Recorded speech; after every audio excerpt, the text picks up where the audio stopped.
storm gehad in Jacobsdal, dis reg deur die persele van ons plase, sowel as die dorp en die woonbuurte. 'n wind wat ek in my lewe nog nooit beleef het nie, haal, reën. Ons wag al vir 3 weke om die koring te kan stroop en elke keer reën dit, elke keer is dit te nat. Gister toe kom die stroopers en waarvoor ons so gebid het. En die ou kom stroop toe so stuk in tot in die middel van die land en hy kom toe uit en hy sê nee, die vochtigheid in die koring is 19, dit moet 13 wees.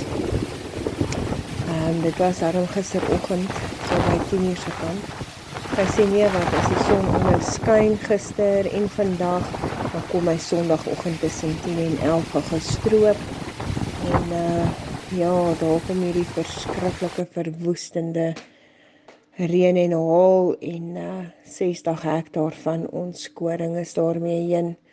Ons nuut geplante mielies, ons lucern, pekanneute, bome het vreeslik skade gelei ook.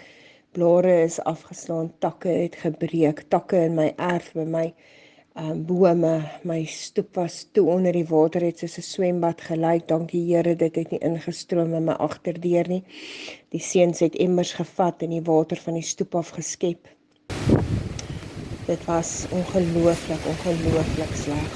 En ja, die enigste afdragspoor wat ons tans het, of nie, ons het nog geen bygekry daarin, maar die een wat ons het vir ons bale, die het op mekaar gesak. Ja, so ek wil nie van oor praat nie, dan wil ek net huil. Dit het vir my, jy is so magteloos as jy dit aanskou en nie weet wat om te doen nie. Jy kan net uitroep na God en dit voel vir my, hoe harder ek gebid het, hoe harder het dit gehaal. So ja,